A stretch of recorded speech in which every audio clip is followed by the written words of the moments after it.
How you doing? Hey Christian, How are you? I'm doing well. How are you? Good. Good. Let's get this show started. Let's do it. I'm so excited. I'm so excited. Let me see. Zach, So I still don't see him on there, can but you I see him know on your there's a screen? delay. There's a delay. Something I don't see him on my screen yet. He's like buffering on my screen. There you Okay, go. there we go. There we go. Yeah. There we go. Cool, cool, cool. All right.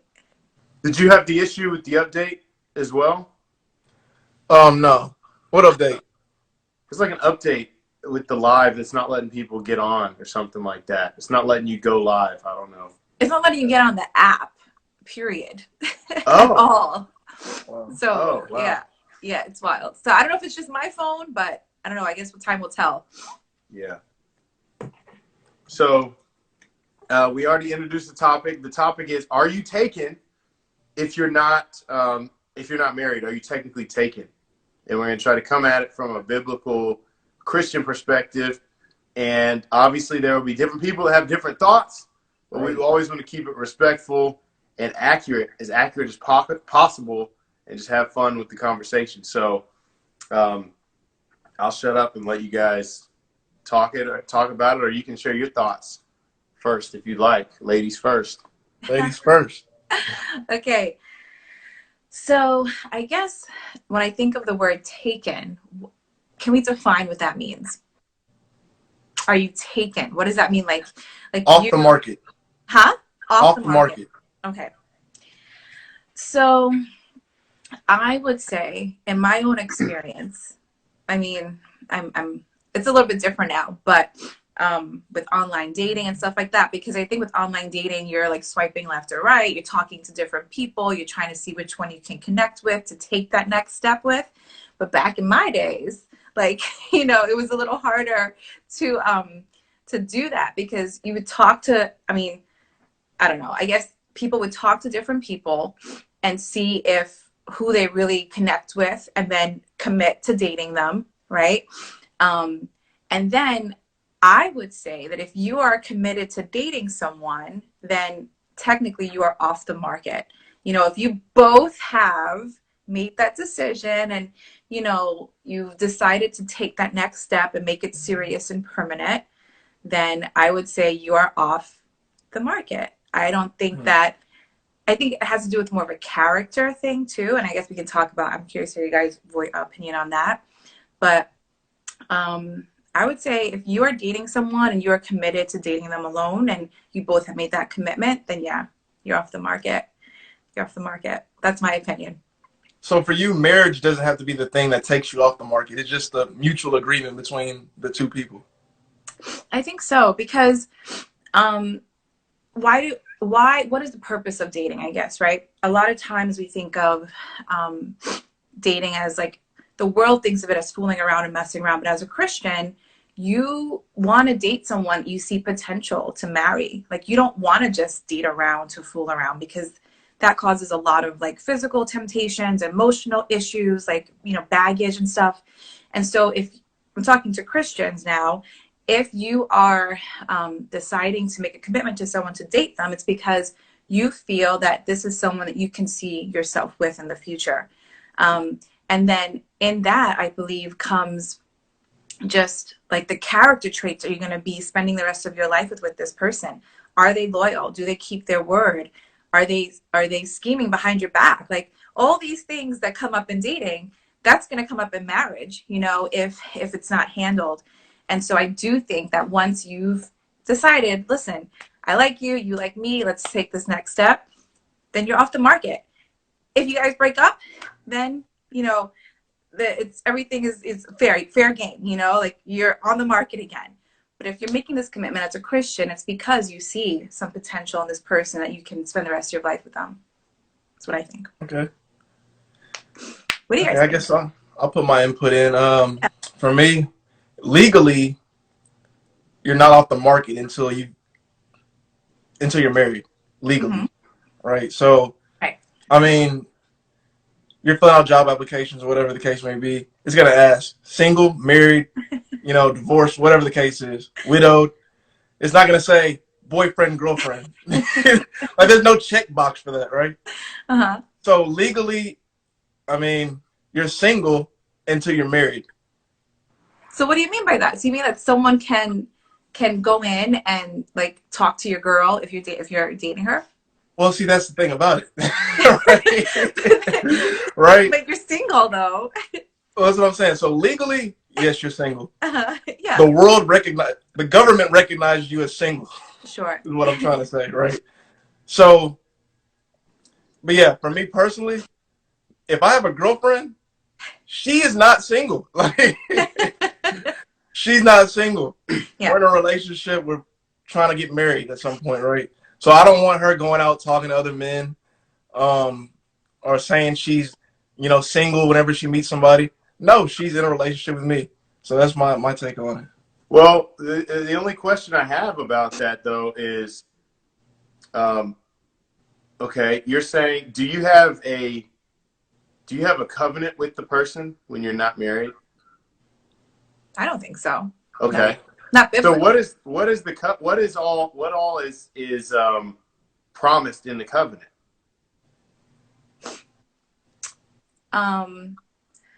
Well, I think that God created marriage as like a tangible example of his covenant with us, right? And Right.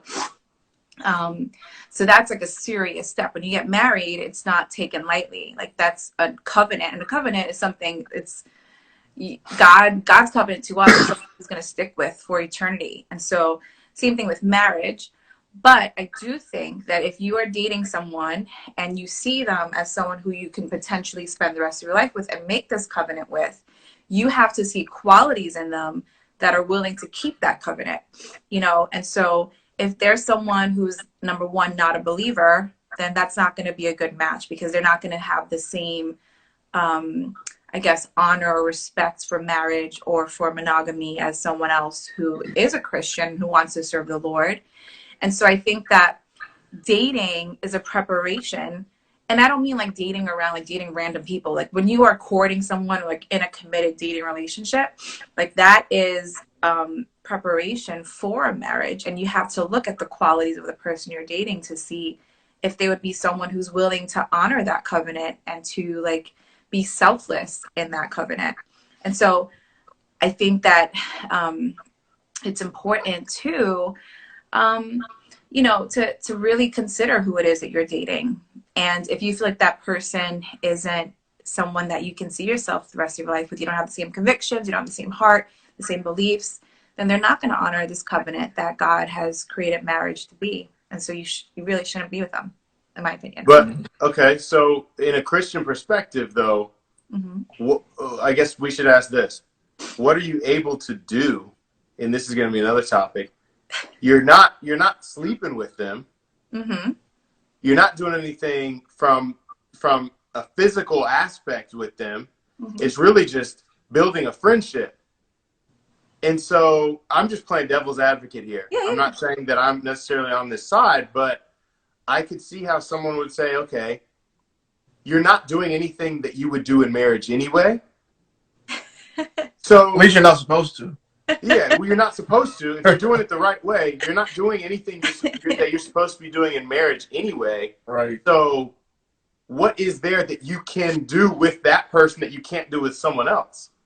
And is there an obligation? And if there's not, then is there an obligation? And how strong is that obligation?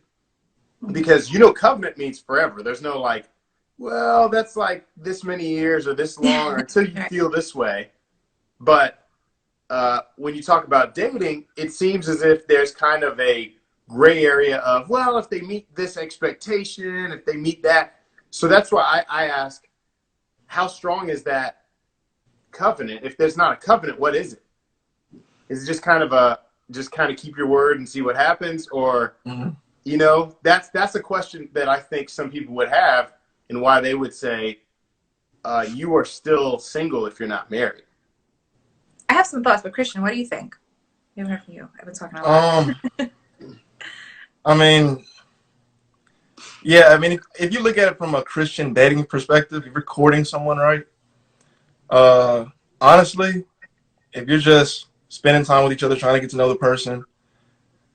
I mean, from that perspective, I almost don't see what's wrong with just being single. Like the idea of I'm single.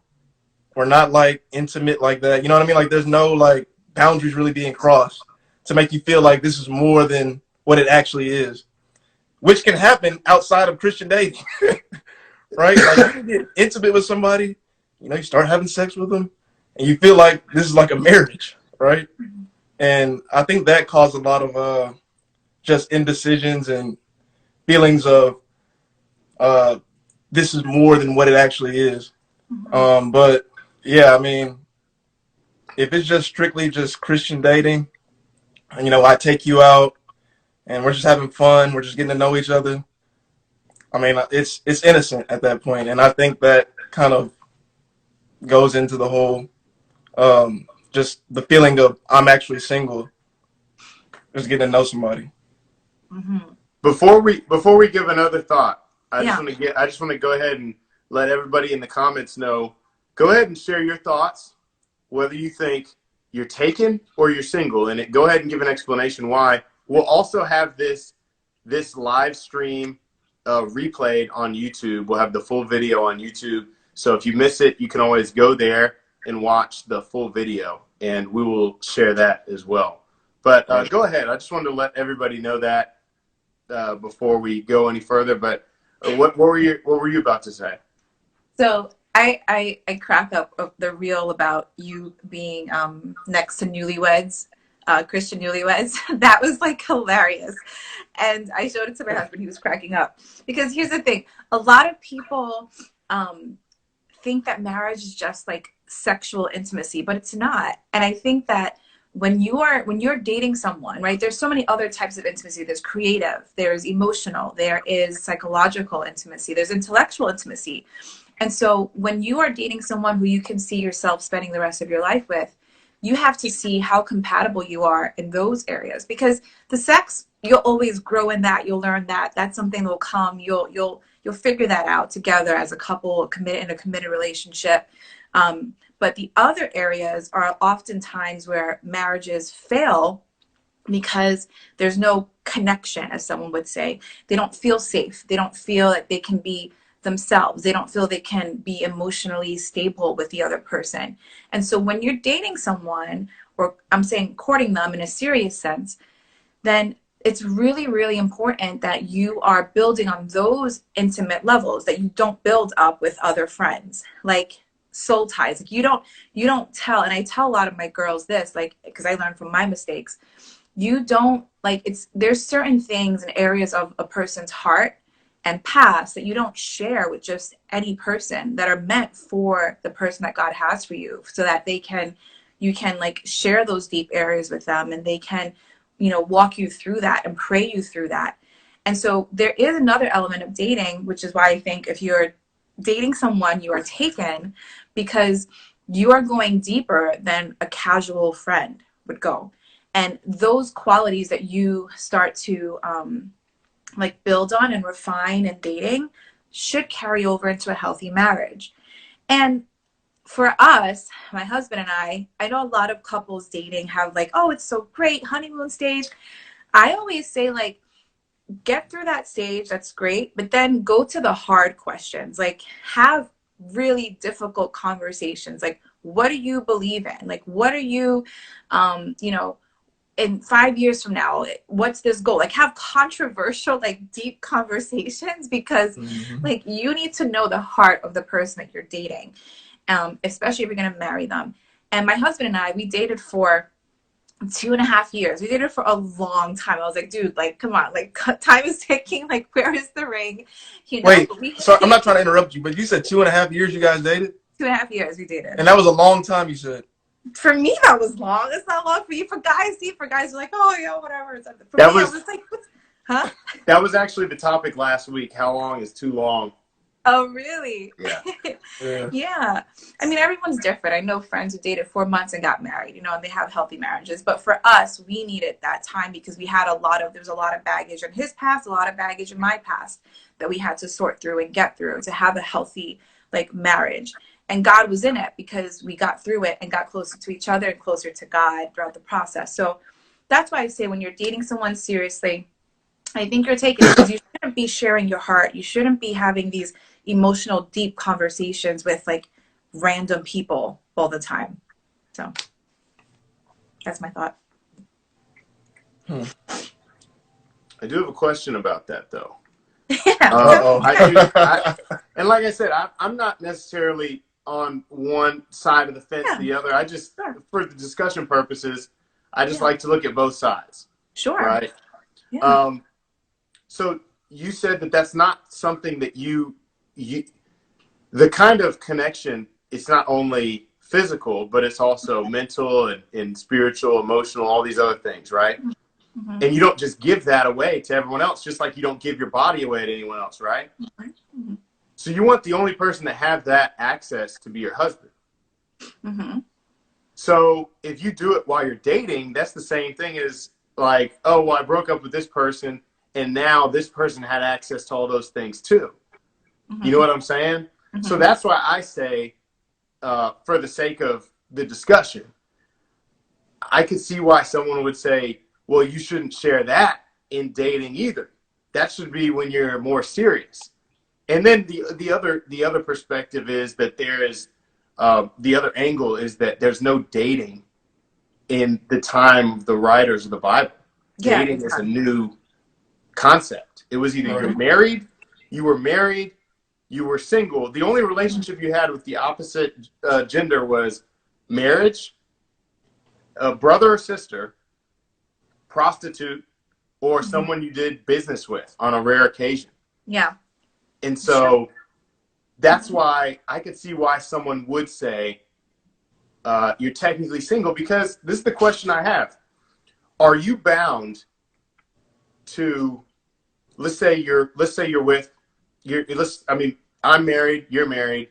Christian, let's say you are dating, let's switch it. Let's put it in the female perspective. Let's just say there's a young lady that is dating a great guy, right? All around great guy. She's single. Then an amazing guy comes along. Amazing guy. And she's not married. Uh-huh. This guy is a little more God-fearing, a little more of this, a little more that. And there's nothing, the guy didn't do anything wrong. Uh-huh. He didn't go talk to someone else behind her back. He didn't do any of this, but this is available. And, you know, her girlfriends are saying, hey, this could be an opportunity from the Lord, and you're turning it down if you don't talk to him and he's interested in you. Is she wrong if she says, I'm going to see what is here? Because once I'm married, that's a no-go. But And she's dating the other guy already. She's dating him. She's not married to him. They're not engaged. Nothing. They've been dating for 2 months. Is it wrong for her to leave a relationship with him and go date the other guy if he has done nothing wrong? He's just not as good as a catch spiritually, physically, financially, in all other areas as this other guy. Is she in sin in doing that? I'm curious what the comments before we answer. I want to see what the comments say about it, and then we'll kind of discuss it. So, in the scenario that I described, what do you guys think? If you think she should, it's okay for her to move on and talk to him, that's fine. Or if you think it's fine for her to, or if she should stay loyal to that guy, what do you think? It may take a while for the comments to come in. So what do you guys think? Go ahead and mute my mic because I'm going to be coughing a lot. Is she in sin? No, she's not in sin. Because she's not cheating or anything like that. She's not married.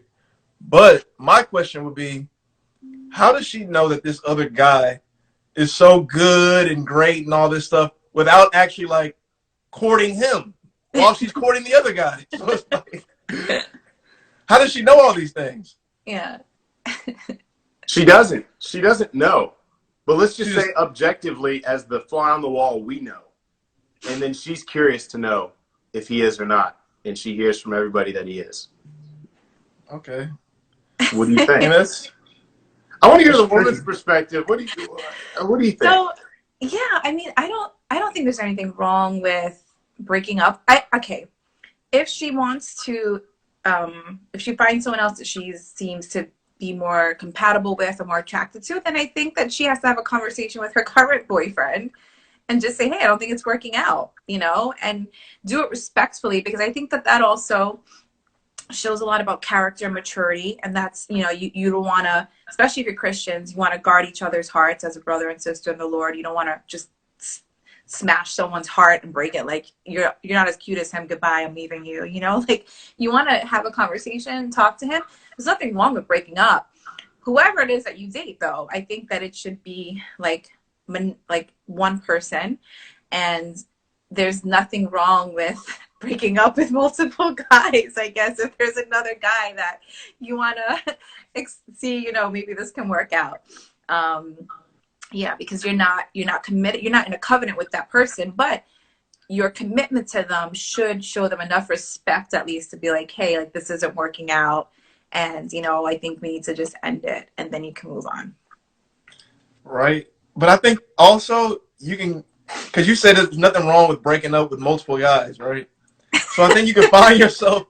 I think you can find yourself just breaking up with this person. Oh, I found somebody else. Oh, I found somebody else. And it's like right. you're trying to look for the next perfect person to top the Right. last person, which which can be kind of dangerous, in my opinion. I agree. Yeah. And so that's what I would say. I would honestly say, I think that's okay for her to do, or for him to do, because, I mean, when you think about it, like I said, me personally, I think the whole dating system has kind of confused a lot of things and messed a lot of things up. I agree. So it makes things very confusing to try to operate as someone that's trying to follow the Bible and be a Christian. But, it's like you're only going to get married once unless something tragic happens. So Yeah.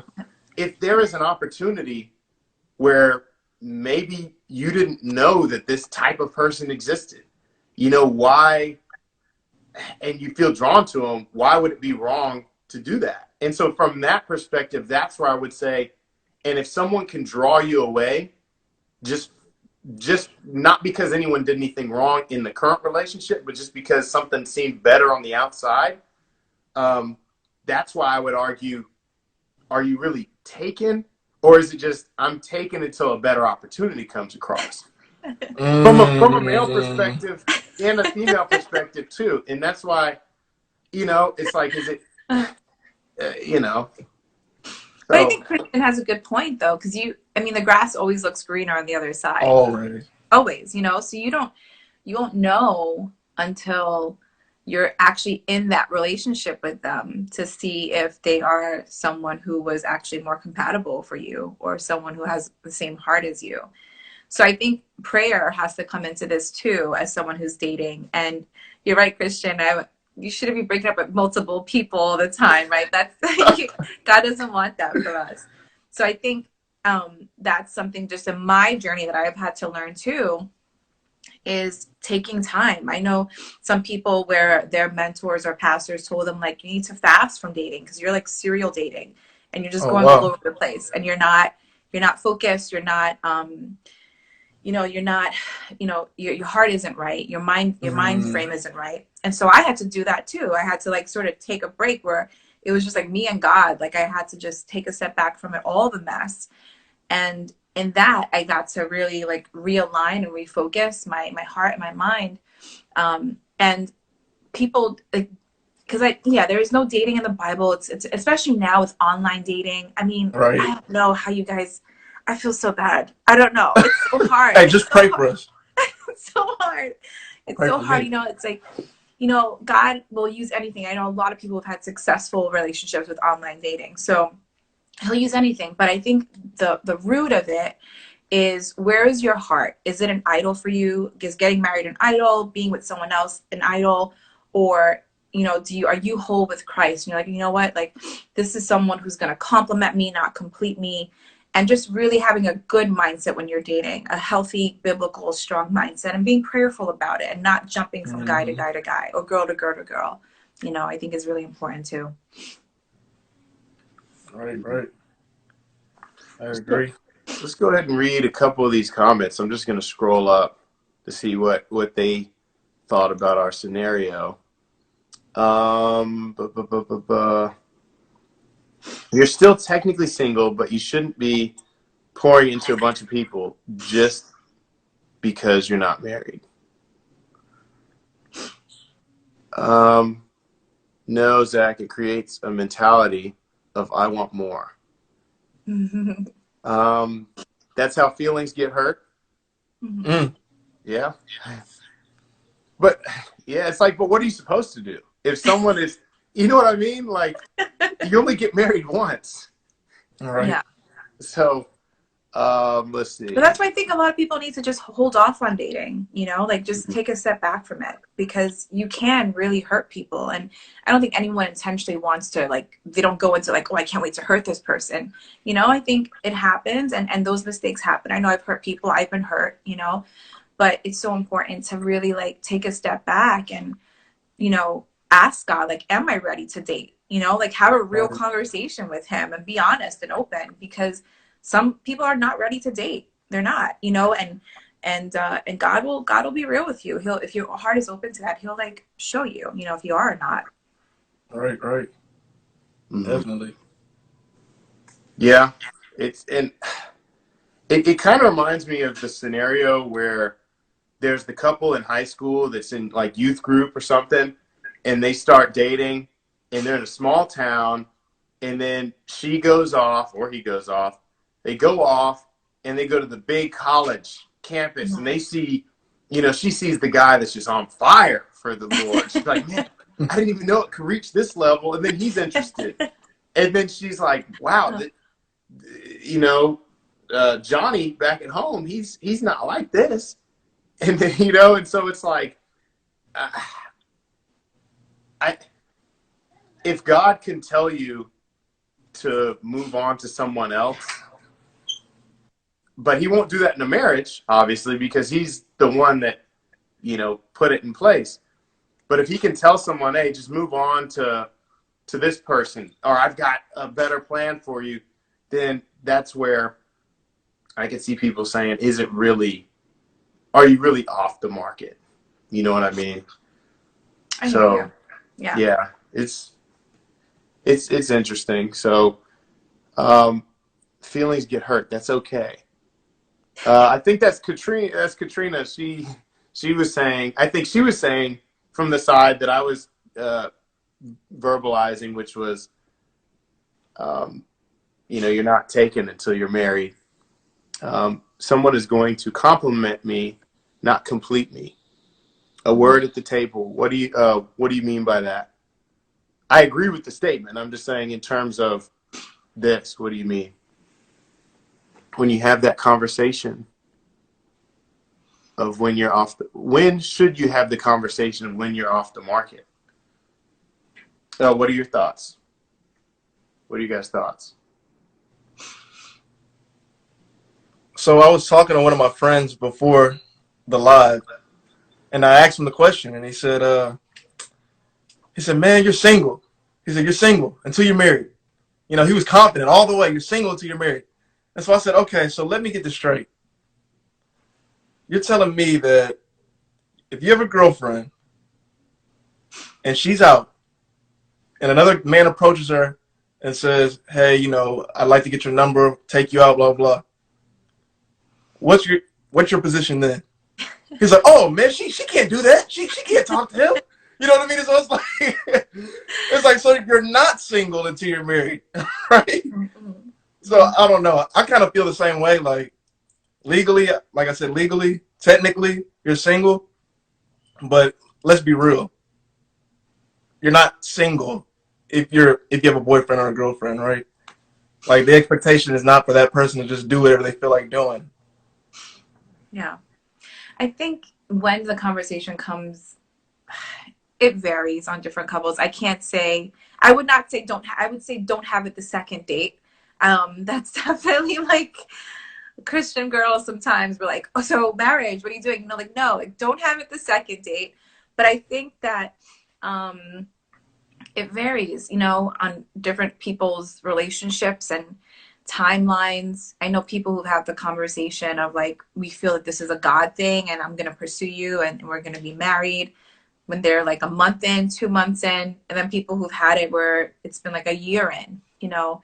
I do think that to be like off the market, there has to be a clear expectation from the both of you guys that this is who God has for me. Like, I believe you're God, who God has for me, and this is clear on both sides.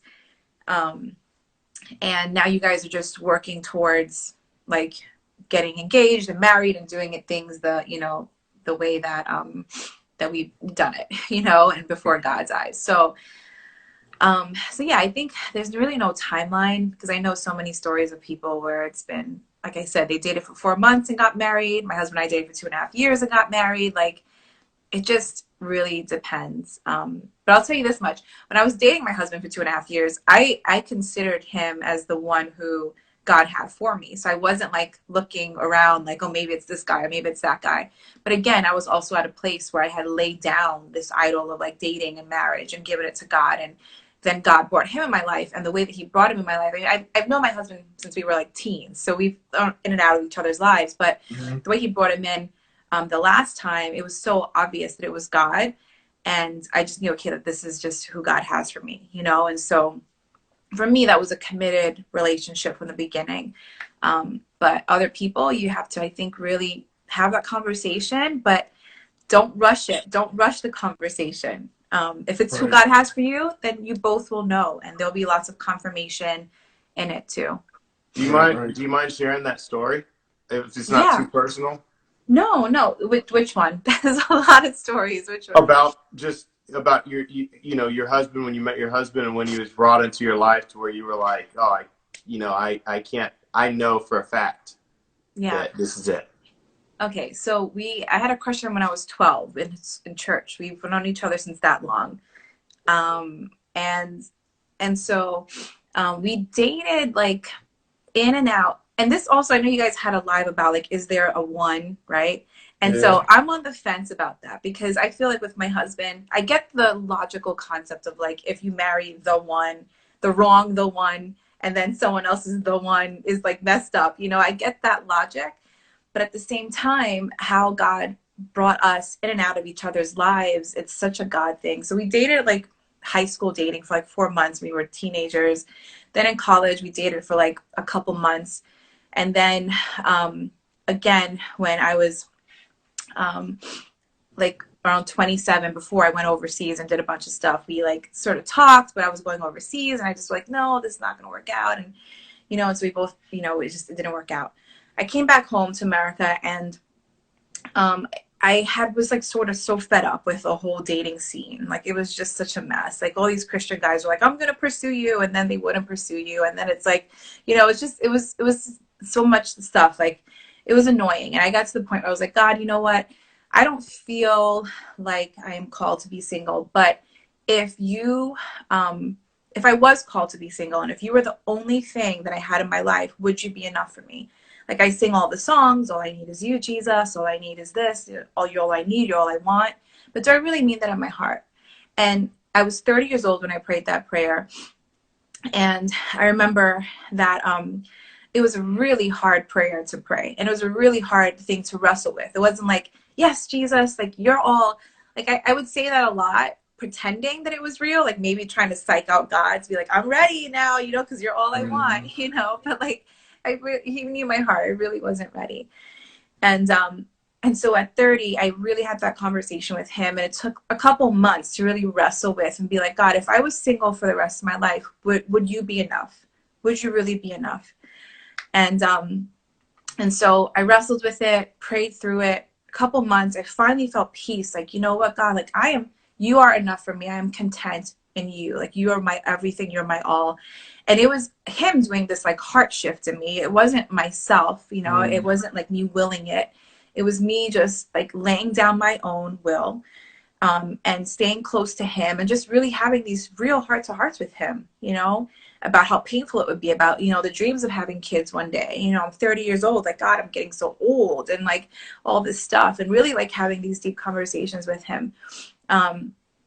And when I finally came to peace and he was doing the work in my heart, and I was just like so content, guys. Like, I'm telling you, I mean it with all my heart. Like, I was at peace. Like, I was good. Me and God were so good, to the point that when my husband started coming around again, like, I was like, no, God, like, I'm good. Like, I don't need anybody. Like, me and you were good. Like, I'm happy. I'm content in you.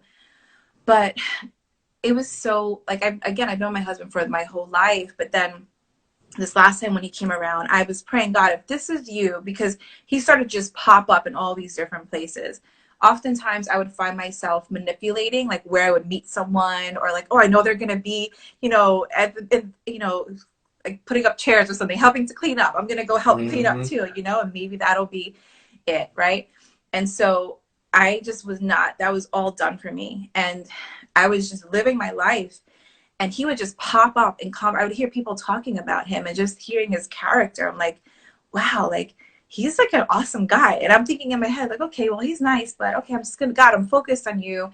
And then he would pop up, like, we'd bump into each other in all these random places, and I'm like, I don't know what's going on here, but I just felt God starting to like shift my heart to towards him. And it was something that I wasn't wanting. And I remember one of the conversations, our first conversations I had with him, we had just come back, sort of like getting to know each other again. I was so nervous.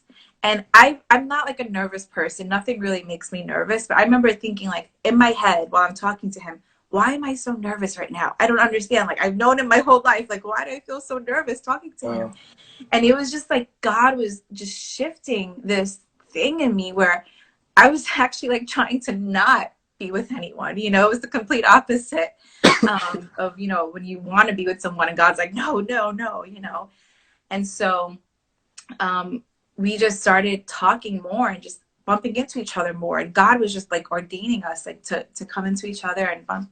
So we would talk, and we started talking again. And our first conversation, our first like real date night conversation, he was helping someone in church. Some girl had like pulled her neck or something, and he had to go to the ER with her.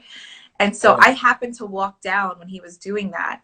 And, you know, again, someone with his character, he was just like, hey, you know, like, would you want to come with me? Because, you know, she's a female and I just want to make sure that whatever. So I was like, yeah, sure, I'll come. And so our first like real conversation was in an ER hospital, me telling him like, I don't want to have kids, and like all this stuff. Wow. Yeah, like I was so like good. I was so good. Meanwhile, we have twins. I have a baby boy in the way now, but but you know, it was just everything about the experience was God. God was just bringing it together. I was trying to run the other way, and God was like, no, like come back, and putting us back together. And so so that's how we started talking and dating, and God just started shifting my heart toward him. And I can't really explain it because my heart was so like not there.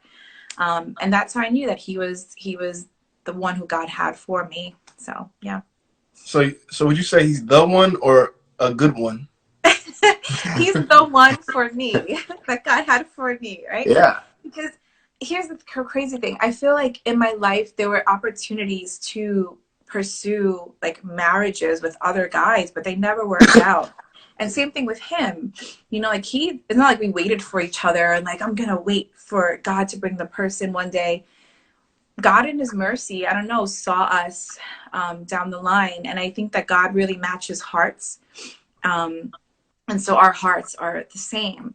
And I don't know. That's why I wrestle with that question. I mean, he's the one for me. Like, again, there were many other upper like roads I could have taken, but God would always like drew me back to him. And through that whole drawing back to God process, he brought me to my husband, to Vic. So I don't know. That's an awesome story. Thanks. That's awesome. And it, you know, it shows that once you really like, once that idol really doesn't have a hold on you, like not like you said, you're not really trying to just say, okay, God, I don't care about it. You know, you hide it behind your back. Come on, Right. just so you can have it. When you Yeah. really didn't care and you're really like, no, I'm good. That's when he was like, no, now, now is the Right, yeah. time, because now you have it the right priority. Right. Right. And so Right. that's awesome. That's really good. That's a really awesome story to hear. Yeah, it is. Good Thanks. stuff. So So what would your advice be for singles like myself, Yeah. living in this day and age, technology, So hard. Tinder, I'm Hinge. I hear Hinge is the best one. That's the best one. Hinge? That's the most successful one. Hinge that I've heard. I've heard of that. That's the most. That's the one where I've heard the most success stories from, Oh, like Christian okay. success stories. Hmm. Okay. Okay. Yeah. So what would your advice be for people like me who want to um. get married? Yeah. Um. Well, I would say number one, why? Like, why do you want to get married? Like, what is the? I just did a reel recently about happily ever after, and like that's just this false concept that society creates that marriage is supposed to make you happy. It's not going to make you happy. I mean, let me rephrase that. Marriage, happiness is a byproduct of like marriage. It's not the goal of it. The goal of it is to make you holy and to make you more like Jesus. And, so you have to be ready to be selfless. Number one, marriage is a super selfless thing. I'm sure you know, Zach, right? So like, I don't always do it perfectly, but exactly. yeah. Yeah. You have to be selfless. You have to be ready to say, I'm sorry a lot, to apologize a lot, to That's true. look at someone else's interests better than your own. And it's not about what makes me happy. It's like, how can I serve you? Okay. And so I would say, why do you want to get married is the first thing. Like, what are you trying to like get to this ideal of happily ever after? God will bless it. And there's many joyous moments, but marriage takes a lot of work and it's very intentional. And if people aren't working on it, it's going to be miserable. And so that's the first thing. Second thing is, pray. Are you ready to be married? I mean, after asking yourself, like, why do I want to be married? Number two, do a good self-reflection. Like, am I ready to, ask someone else about my free time? Am I ready to, consult with someone else about major decisions that I'm so used to doing on my own? I just get up and go, and, I go get pizza whenever I want. I don't have to worry about, getting food for the kids and getting that set up. And, you have to ask yourself, am I ready? Am I really ready for it? And not just like financially, because I know a lot of times guys are like, well, I have to be financially stable. I get that. I think it's important to do that. But I also know a lot of marriages that started with the husband wasn't working, but his character was something that showed he was a hard worker and he was looking for jobs and he was, not like on the couch being lazy and stuff like that, right? So the character is important, but just emotionally, like, are you ready to be selfless and put the other person first? And then be yourself, especially online dating. I know it's hard to meet people in person now with the pandemic and everything. It's so hard, so much more difficult. You just see eyes a lot of times, right? And so, with online dating, just being yourself.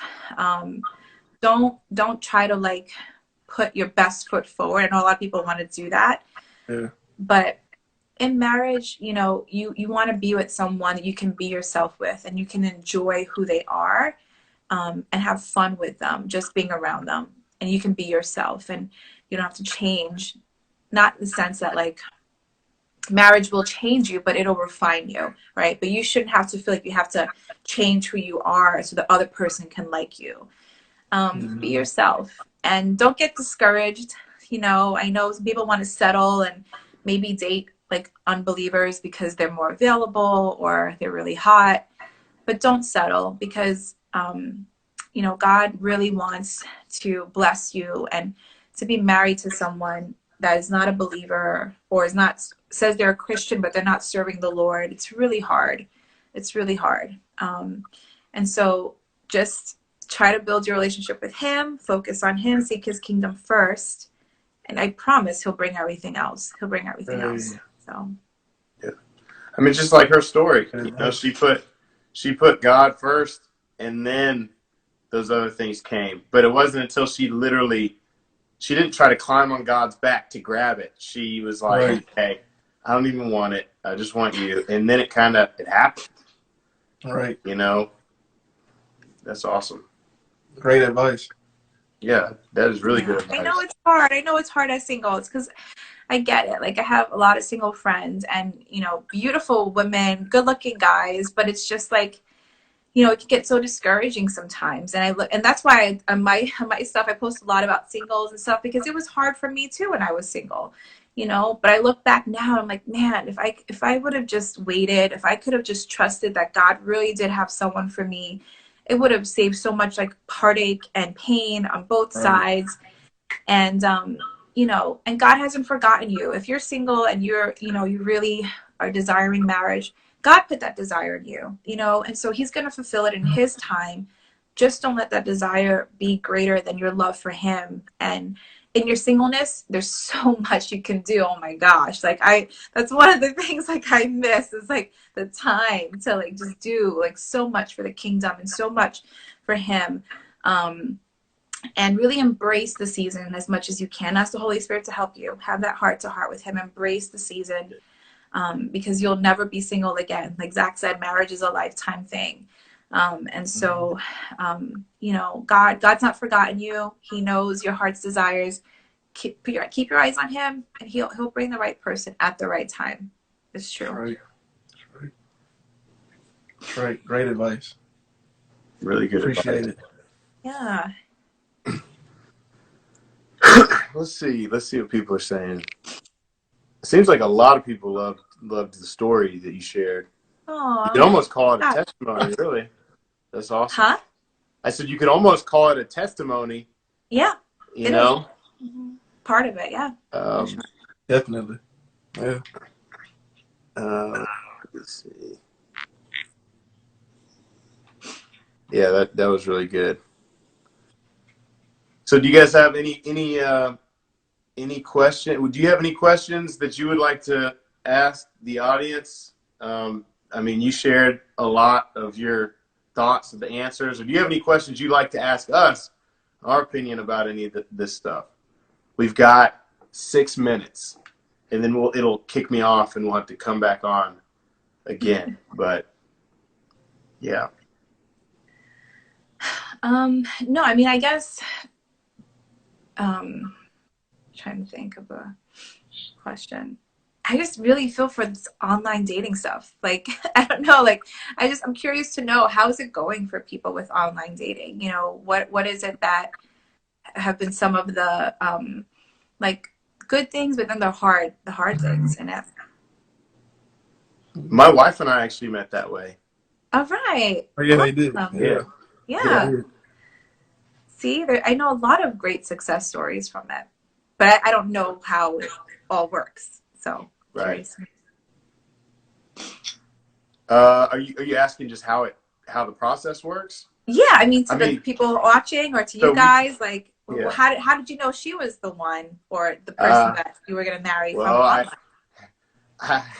I didn't. I just did a lot of prayer, and God was kind of silent. He never said yes or no.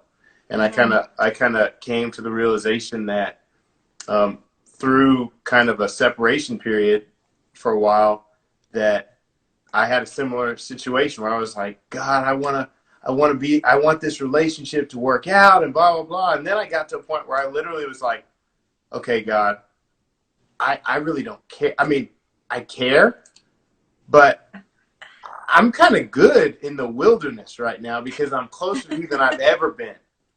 Like closer than I had ever been with them.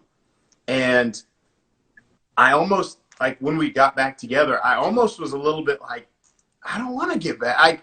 Not because I don't want to be with you, but because I'm like, I don't want anything to cause me to be comfortable to not be at this place of closeness with the Lord anymore. But, you know, it was just like you said, once I removed that as a top priority, you know, it, other things started falling into place. Yeah. We met on Bumble. It's like one of those swiping ones.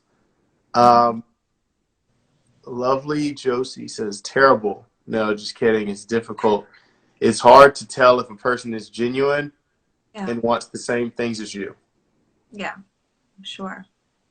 It's true. Yeah. So how do you go through that process then? How do you tell if the person, like, how have you learned that the person's genuine or they're not? That's why in our last conversation, I was more on the side of it's not a problem to take a long time dating because you're trying to figure out who this person really is. And I think in today's day and age, we've done a great job of wearing these masks to hide things. And you can hide something for a year. Literally and figuratively, right? Right. Literally and figuratively. And so I think that trying to figure out who the person really is, and a lot of that will come through discernment in prayer. Right. Because God can show you things that you never thought you would have never noticed. Yeah. You know? Yeah, but I feel like a lot of times we actually see people like within that year, within that 2 year time frame, we see who they are. It's just sometimes we choose to ignore it, right? I think that's what it is. It's not hard to tell somebody's character. Listen to the way they talk about other people, look at how they treat other people, and you can tell if they have good character, bad character, if it's something you can work with or not. So I think a lot of times we just want to ignore it. Mm-hmm. That's a good point.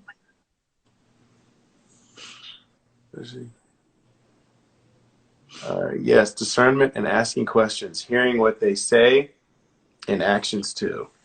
Mm-hmm. Yeah, that's true. Actions got to line up with what they say. Yeah, it's more about what they do. Right. So, Right.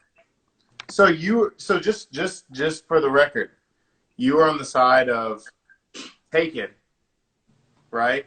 If you're not married and you're dating someone. If I'm on Okay. the side of taken, if you both have committed to that relationship, yes. To the dating relationship. If you both have decided, yes, we're going to be together, we're going to date each other, you're my boyfriend, I'm your girlfriend, I would say taken unless you break up. Then you're not taken. Okay. Is that both answers? Okay. So you're saying that as long as you're in, if it's Facebook official, or you both Facebook agree on official. it, you're saying that you're taken. I would say yes. Okay. Yeah. And then what are you saying, Christian? I'm agreeing with her. I'm saying yes, Okay. you're taken. You're saying yes. Okay. You're taken. Because, yeah, you're taken. So my personal take on it, like I said before, I was kind of just playing devil's advocate. My personal take on it is I don't believe that you are in covenant with the person. So there's nothing technically holding you together, Right. physically, emotionally, spiritually, in any way, in God's eyes or anything. The only thing that I do see is that you want to do unto others, you'd have them do unto you. Right. In general, that's with anybody. And so because you probably wouldn't like that, someone doing that to you, then you don't do it to them. Yeah.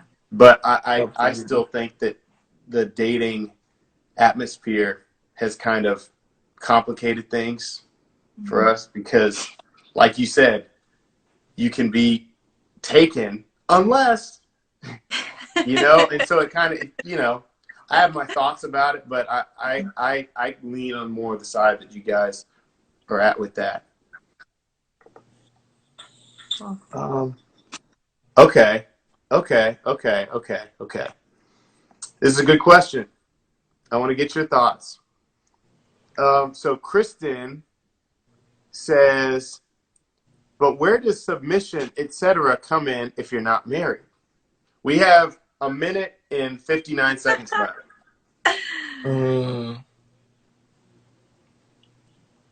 So, okay. I actually did a talk with the Word on the Table on submission. It's going to be out next month. Okay.